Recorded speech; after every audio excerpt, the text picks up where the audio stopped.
In this episode, we will learn how to be successful entrepreneurs and better beings from an accomplished entrepreneur, adventurer, and endurance athlete. Welcome to the show, Adrian. How are you doing?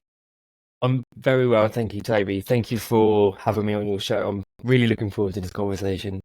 Same here, same here. Thank you so much for making out the time to have a soulful conversation with me. I'm happy that you're here today, and I'm happy that we were able to connect even before we started recording. And I'd just like us to start out with your story, like with your life journey so far. While preparing for this conversation, I was reading a little bit about you, and I found out that you went on a kind of journey to find your authentic self after experiencing a nervous breakdown at 19. So I don't know if you would like to share this journey with us, this experience with us, and also make us learn from this also. Yeah, absolutely. At 19 years old, had a nervous breakdown. It was the last thing I was expecting because just 6 months prior, like life could not have been better. I had just returned from backpacking around Europe, so I went backpacking literally straight after my A levels. Like my last A level was 4 p.m. on a Tuesday, and by 9 a.m. I was in Paris drinking coffee, like literally straight after. And I Yeah. had the most amazing experience backpacking across Europe by myself, meeting loads of great people, seeing so much history and so much that Europe has to offer.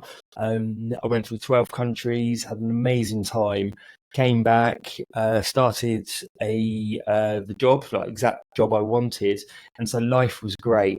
So fast forward 6 months, and I'm there sitting in front of a doctor because I didn't understand what was going on. I Mm. wasn't sleeping. I was just like a nervous wreck. And she said, "Adrian, you're having a nervous breakdown." And I didn't understand what that meant, and I didn't really, I didn't really know how I sort of got there. And I remember being given loads of medication. So I had sleeping tablets, antidepressants, like the full works. And I went home. I was living with my parents, and I sat on my bed and I put out all of these sort of medication on my bed.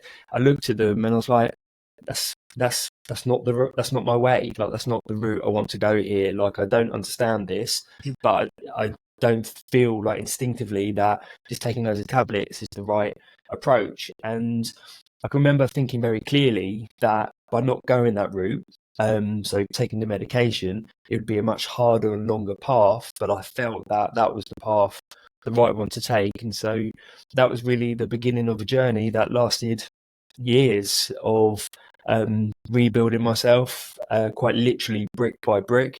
I'd lost all my confidence. I literally couldn't look anyone in the eye, and and just worked my way through that. But I look back on it now and think I'm so grateful for that experience because it brought out a strength and deepened an awareness of like myself and who I am and equally who I'm not. And I really feel sort of laid the foundation for life after Yeah. that. So Yes. Sometimes we have to go through some dark time to appreciate the light that we have in our life. And I'm so happy you were able to come out of that nervous breakdown and yeah, live the life that you have right now. Well, thank you.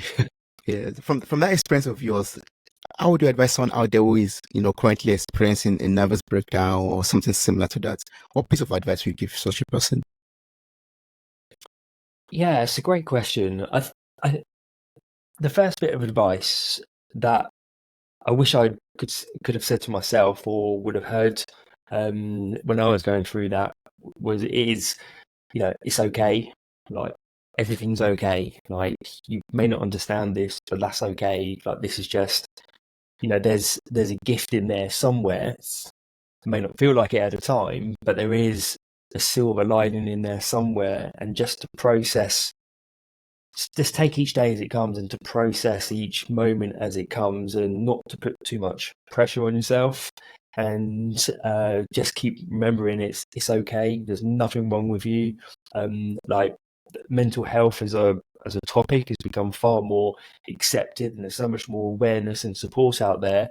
And do reach out. The worst thing you can do is probably what I did, which was just, a bit of a lone wolf. Try and do it by yourself. That I think added years to getting back to a place where I would consider sort of, and I say this sort of begrudgingly, but sort of like, normal. Like this, it's the wrong word, but hopefully you can, understand what I'm trying to say. Yeah.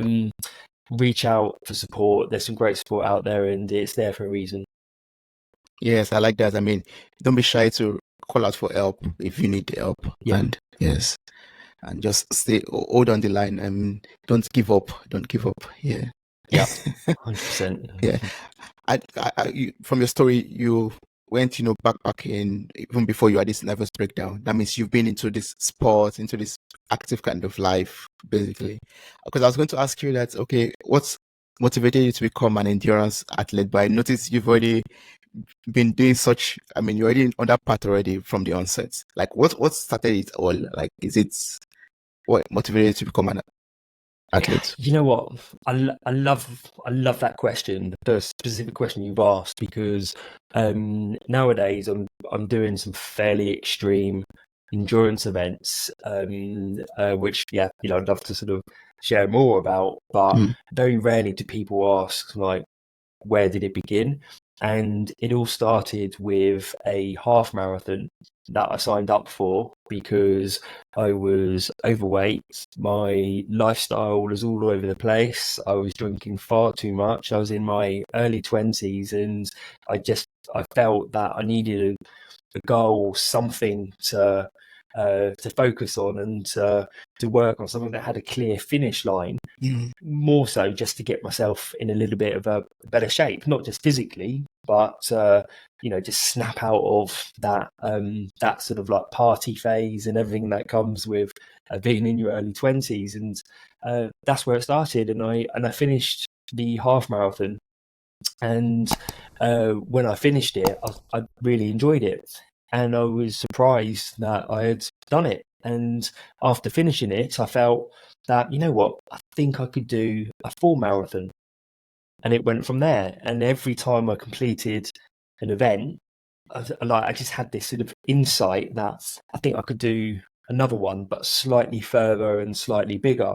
And that's taught me one of the greatest lessons I've ever learned, which is, as you sort of move forward and achieve things, like your horizons open. So it's kind of like finishing a chapter in a book. You can't just jump to chapter 10 and expect to have like a full comprehension of the story or what's in the book. You need to start at chapter 1, and when you get that, it opens up chapter 2, and it sort of elevates from there. Yes. Oh yeah, I like that. Yeah. And how was that, changed your life? Like, being like, before we started recording, we talked about what you did. I think 2023 November, like, the cycling, the running, and the kayaking, and you've done other sporting activities too. Now you're no longer overweight. You're in the best shape I could ever think you could be. I don't know. Um, so apart from that, how was that? How was being active, being an endurance athlete, changed your life and also influenced the way you carry out your businesses and carry out your work? Yeah, I mean, it's everything. We was talking about this before, like before the show, which is, for me, like I'm in a place now where I exercise every day, but I'm not exercising for like physical benefits. I'm certainly not exercising because I want my appearance to look in any particular way, like, like my physique. I'm exercising for my mind and what that does. And the best way to describe this is that for a lot of us, we wake up in the morning and we get out of bed, and we are naturally, like, very few of us jump out of bed and are in like top spirits, myself included. We get out of bed and we feel groggy. We tend to have negative feelings and like emotions that, not every day, but they do come up. And when you look at it biologically, there's actually a biological reason for that, which is we've just spent anywhere from 6 to 8 or 9 hours laying down, so there's less oxygen going around our blood, going around our brain, so we're Mm. not fully oxygenated, which is why we feel groggy when we wake up. But then what seems to be quite common is that we wake up and then we go straight into family mode. You go straight into dad mode, straight into mum mode, straight into work mode. We check our emails on our phones while we're still in bed. And so what I sort of discovered, and it's not my discovery, but it's like my personal discovery, and that personal sort of revelation was that I was very much in that cycle, and I was waking up, and I was waking up essentially like a level 2, maybe a level 3 version of who I am. But the big shift I made was that I started getting up earlier, and I would use that time to focus on me. So I would read, and then I would exercise, and I'd do a number of other things. And that changed everything for me, because by the time I was coming back from the gym, walking through the door at 7 a.m., I'm walking through and I'm more elevated, for want of a better word. So I'm walking through that door and I'm like a level 7, level 8 version of myself. And so then you're going into family mode, going into dad mode, going into husband mode, and I could visibly see the difference in myself, and that had a direct knock-on effect with everything: the relationship with my daughter, relationship with my family, most definitely with my work. It just changed everything. So going back to like the endurance stuff, I have, and I participate in these events primarily for the same reason I signed up for the half marathon, to give a goal to work towards, and to keep the lifestyle in check, because I want to be working from a higher version of myself. And the final thing I'll say on this, Toby, is that I've since sort of started to combine that with other passions in my life, like traveling and exploring and just wanting to live a full life, which is why I've gone to sort of quite extreme places doing these type of events, because it's just like, why not? Yeah. Why not? Just make most of it while you can. Oh, yes. And one thing you said, I think it's for the second time now, is about having a goal set for you. Like you went on the half marathon, and also um, the endurance sport that you do, also like having that goal set, like, okay, this is the finish, this is where the finish line is going to be. And then you working hard towards getting that. And like you said already, or from what I've understood, that also helps you in other areas of your life, basically. Like, okay, this is what I want to achieve in life. This is who I want to become in life. This is how I want to be seen. And then you do everything you have to do. You run that race, you swim the river, the ocean, to get to that point where you want to be. I like that. That's good. Yeah, it really is. And I'm now at a stage where I do these events because I know that it will have, like, each event I do, I know will change me in a positive way.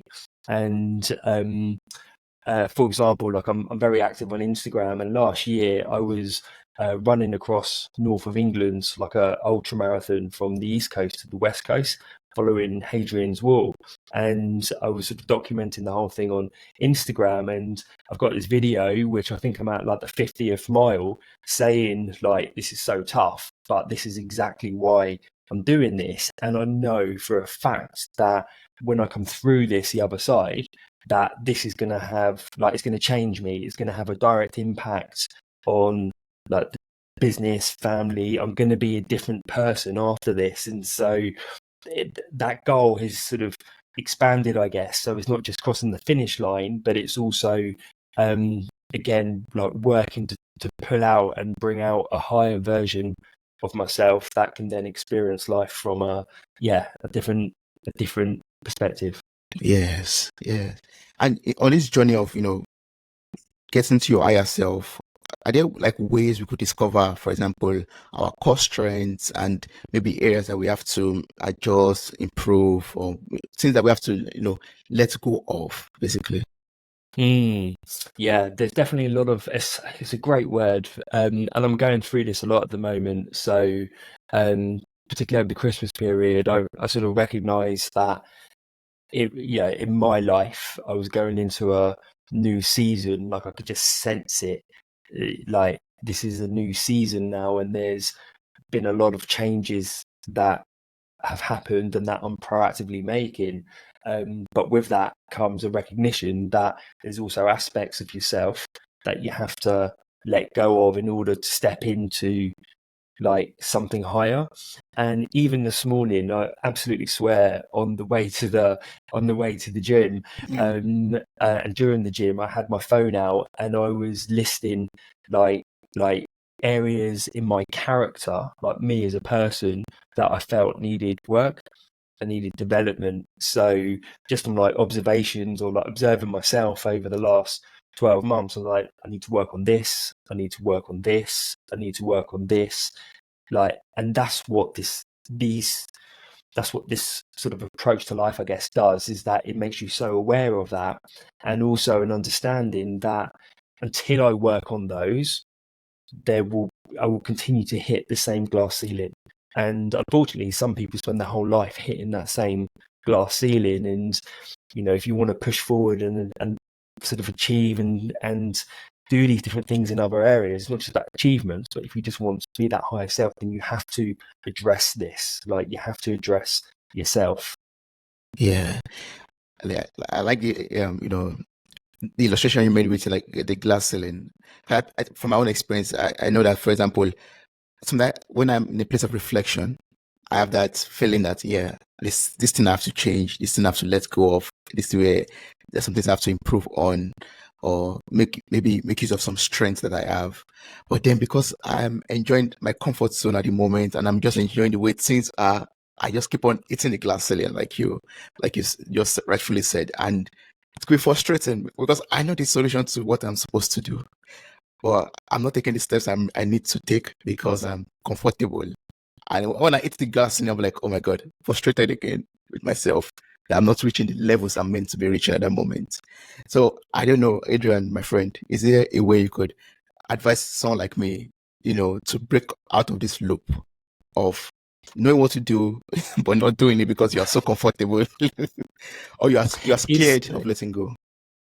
That's what I was going to say, because like, the other side of that coin with comfort is the fear.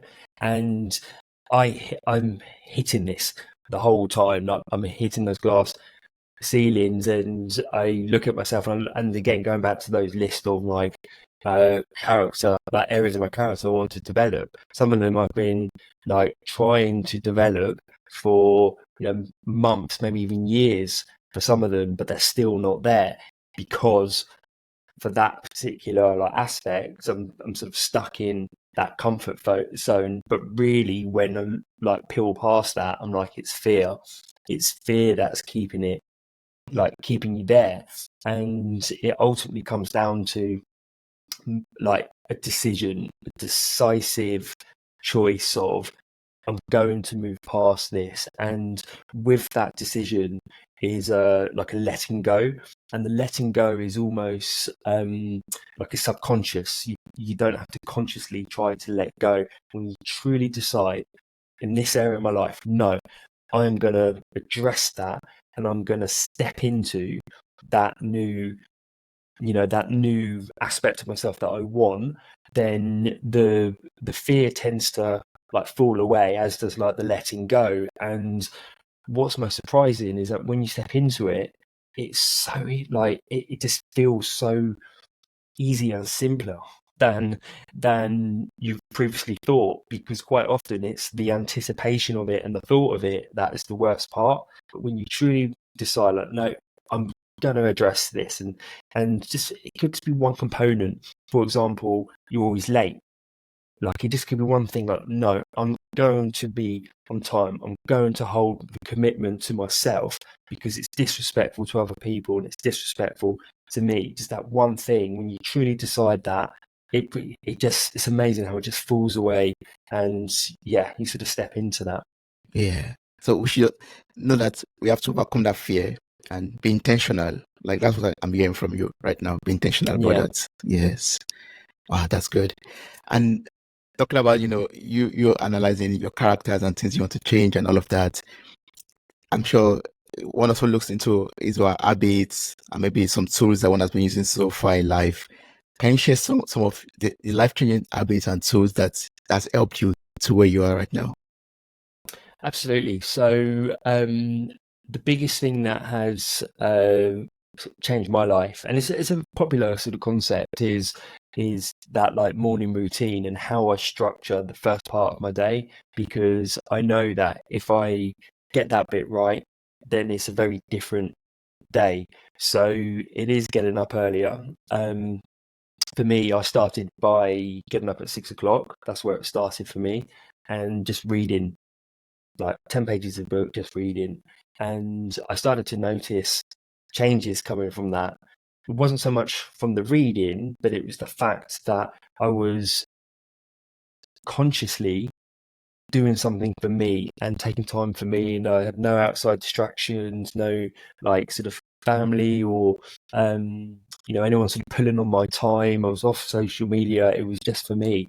And I started to notice those differences like very quickly, like within a couple of weeks. So much so that it led me to be thinking, oh, what if I got up at 5:45, so just 15 minutes earlier? And what if I just added like some meditation in there, or some visualizing, and again it sort of compounded and went further to the point now where every day I get up at 4 a.m.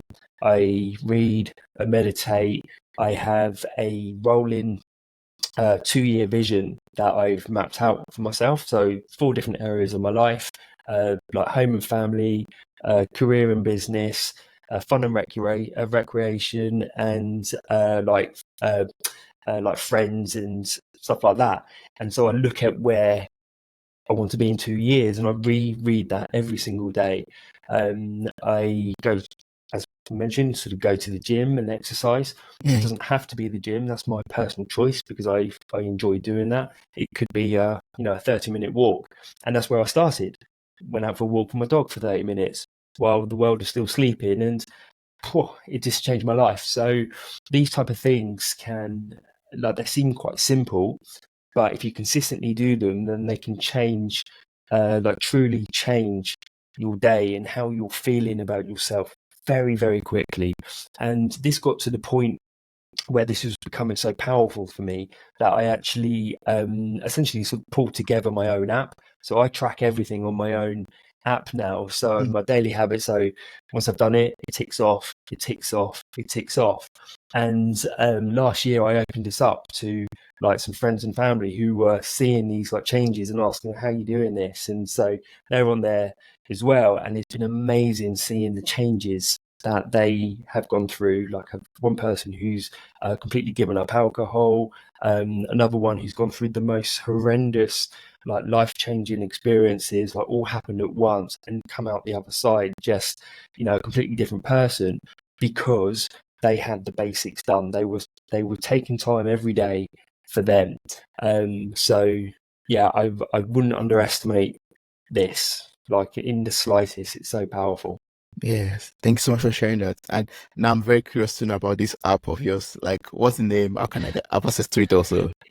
Yeah, so it's called Elevate Your Life. The best place to find out on about it is actually my Instagram, because I was talking about before we started recording. I'm very active on there, but I literally post like every part of that routine, so people can get a sort of an insight into the things I'm actually doing. And it's been amazing having like quite a lot of messages of people saying, oh, I'm now getting up early, or I'm now doing this and I'm doing this, and then hearing their stories of just what impact it's having for them. So Yes.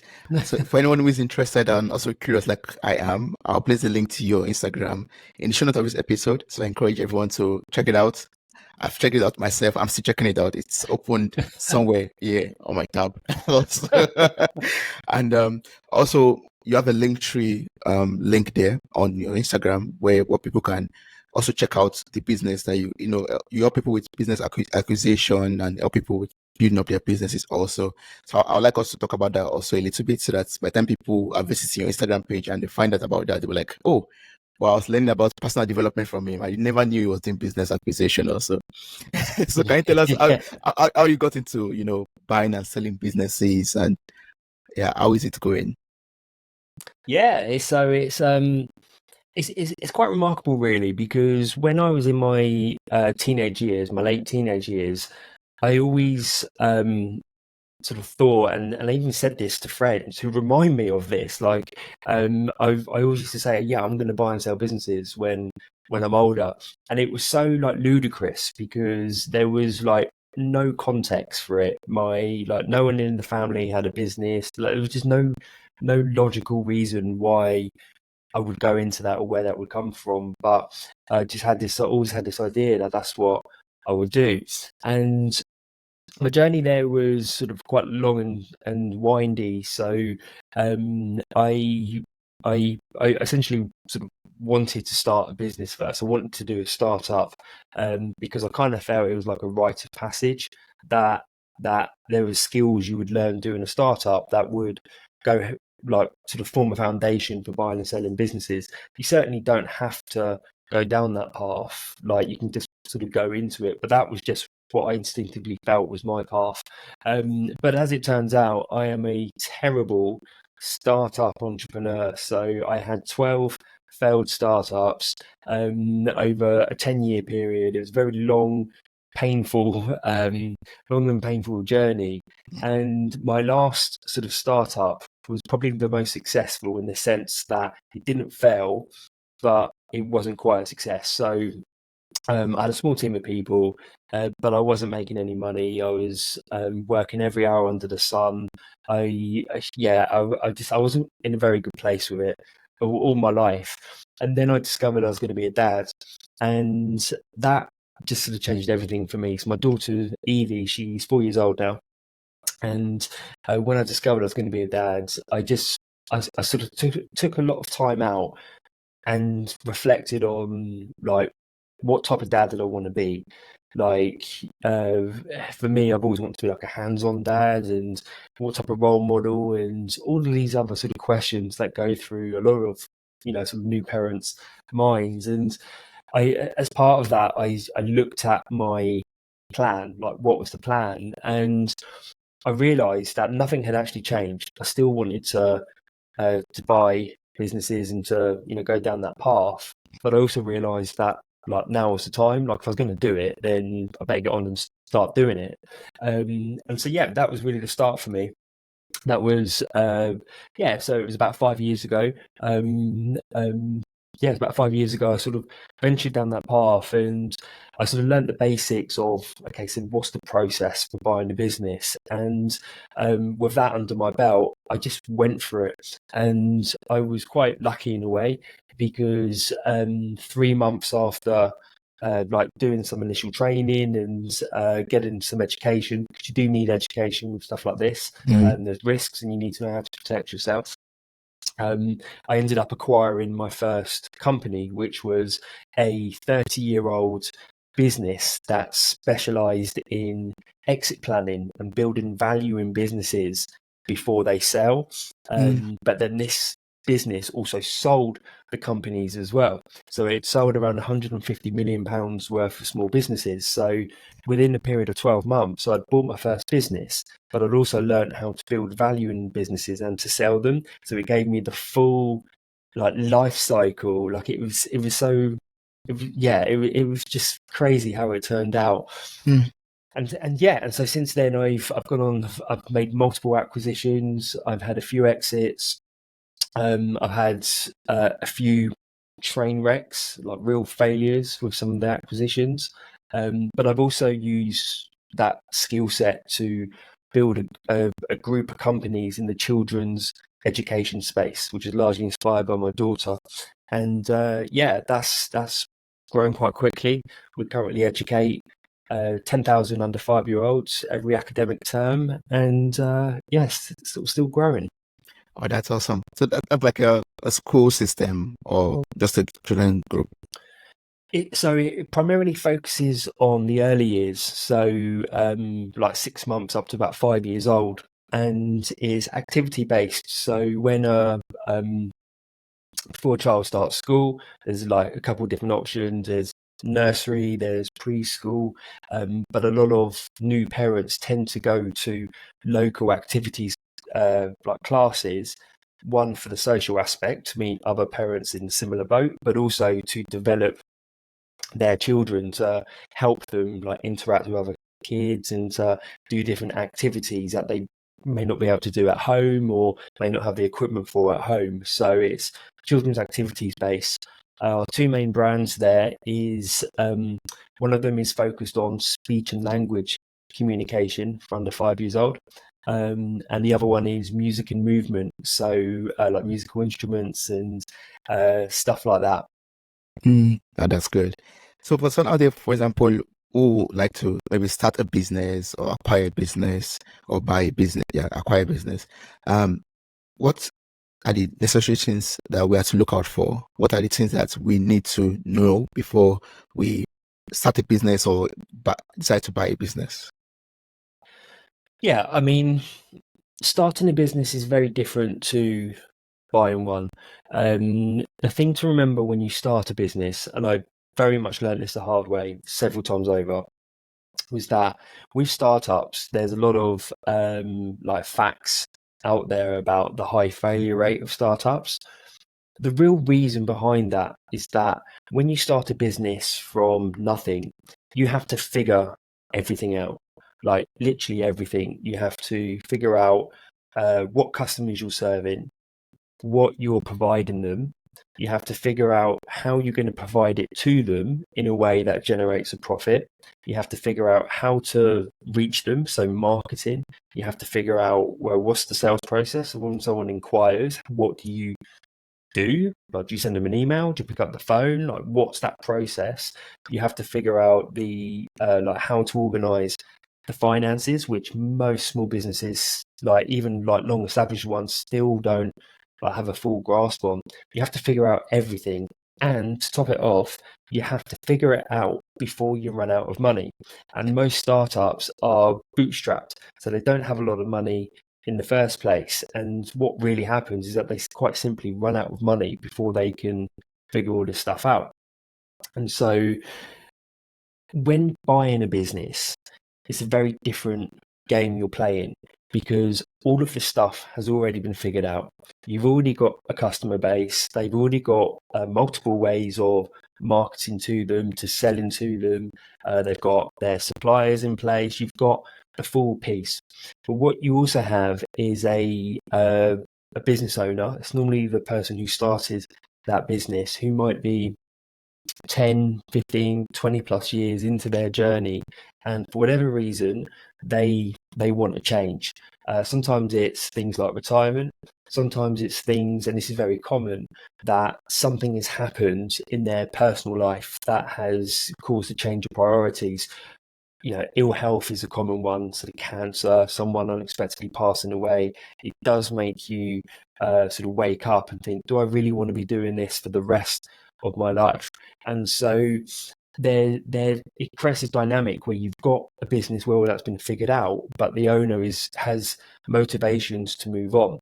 So when you're buying businesses, the key skill you need, particularly small businesses, so under 5 million in annual revenue, is you just have to be good with people.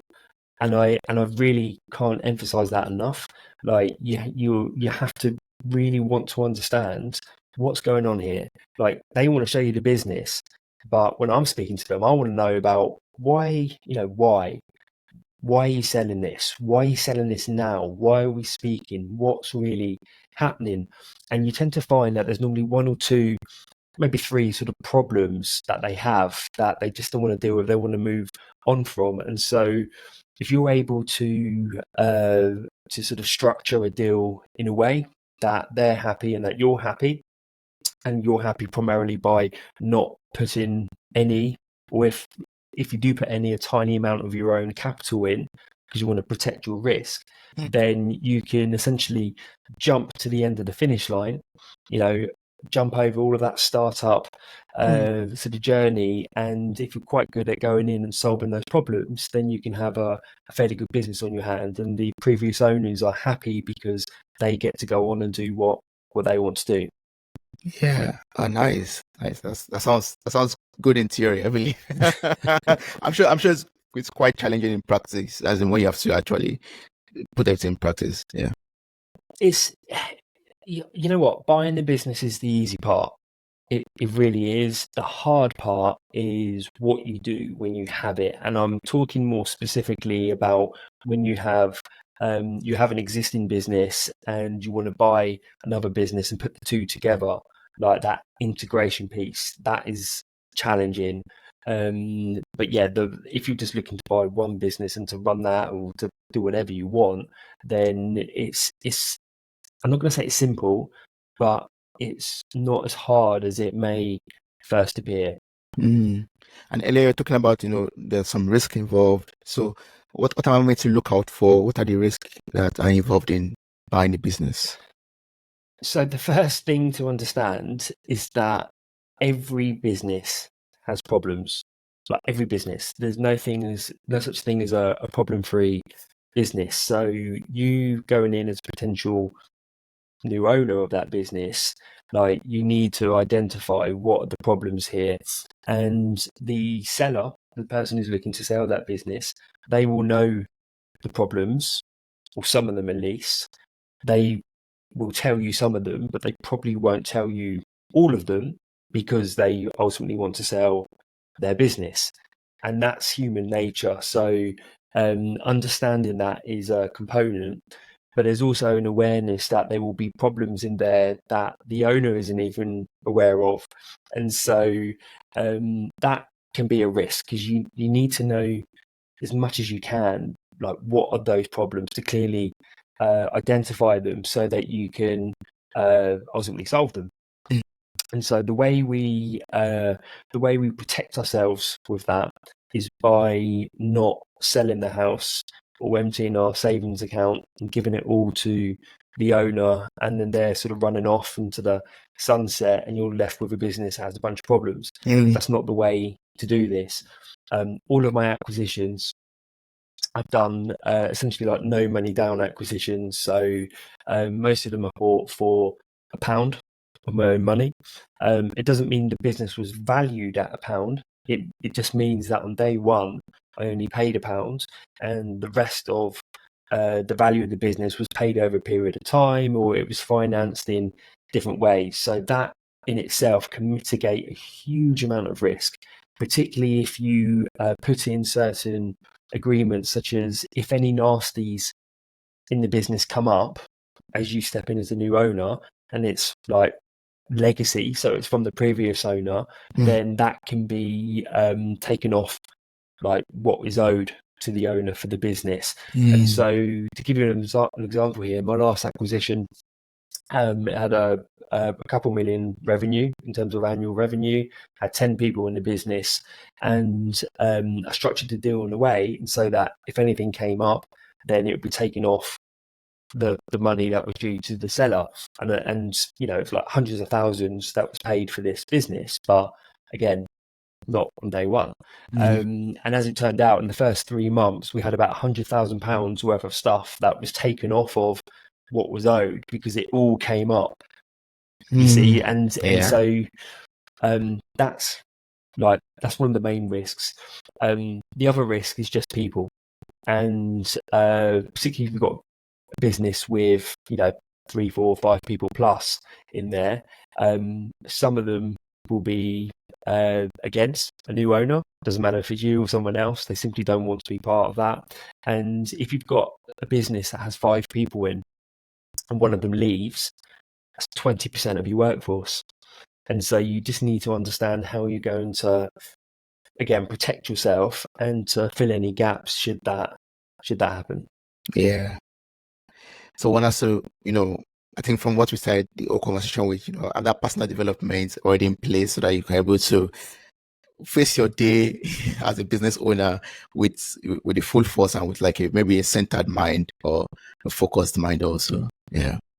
But Yeah. you help people with this business acquisition also. So what's the best way people could reach out to you, for example, if they want to acquire a business, and maybe how do you help people also in this whole process of acquiring a business and maybe growing the business?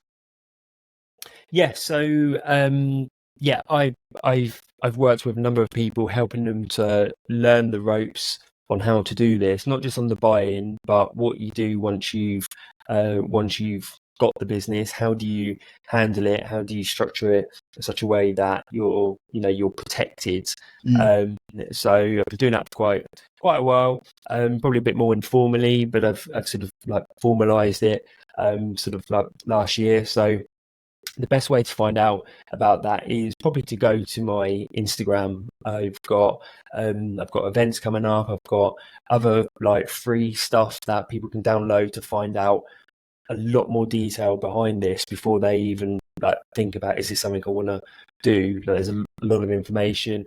Plus, I'm very active on Instagram, and as you mentioned earlier, like literally show like my life, like the inside deals, like conversations I'm having, like acquisition type conversations, and I just try to like pull back the curtain and educate people on this, not just the good bits, but the bad bits, like the reality of what this is like.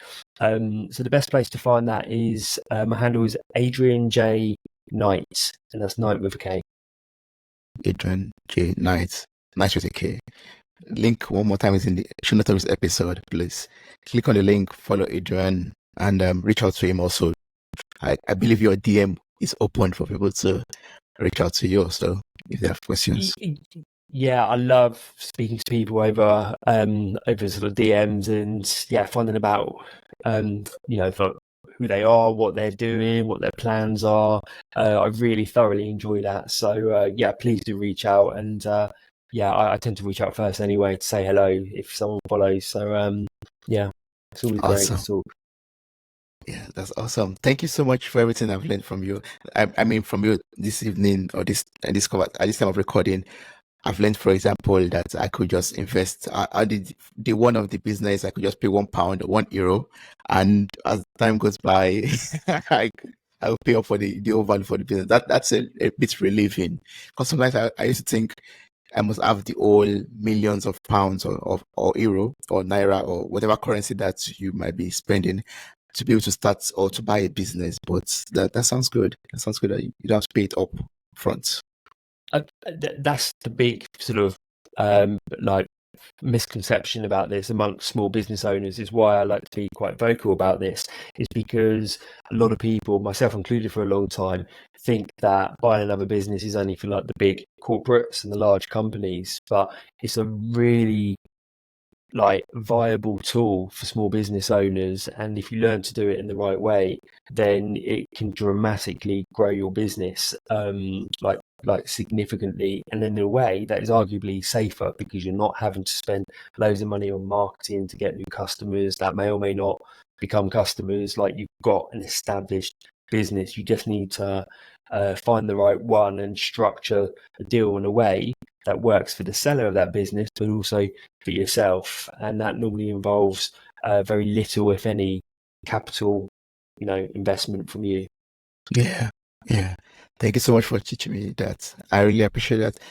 As a closing remark, I don't know if you have any word you would like to share with the listeners out there, something that maybe we didn't talk about, or something you still want everyone out there to learn or to hold on to from this conversation. Yeah, I think just to revisit the like carving time in your day for you, that it's so simple, yet so few people do it. But if you consistently do it, and the best way to do that is just to get up a little bit earlier. It certainly doesn't have to be 4 a.m. 15 minutes, ideally like half an hour earlier, and don't sit on social media, don't lay in bed, but get out, read a book, go for a walk, do some exercise, but do that every day. You will be amazed at how quickly you start to feel differently. And so, like, if you are, for example, having a nervous breakdown or in a state of depression or just struggling with some mental health, honestly, it's one of the best things that you can do. Like, truly, it's life changing, and it's free. You don't need to. I mean, you don't need an app. You can just do it, but like, you're worth it. Like, do it, and yeah, you won't look back. Yeah, awesome. Thank you so much. One more time, the link to your Instagram is in the show notes of this episode. So I encourage anyone out there to just click on it, copy it, reach out, and yeah, become a better being, and maybe become a business owner also. Thank you so much, Adrian, for this. It was wonderful speaking with you. Likewise, thank you so much for having me.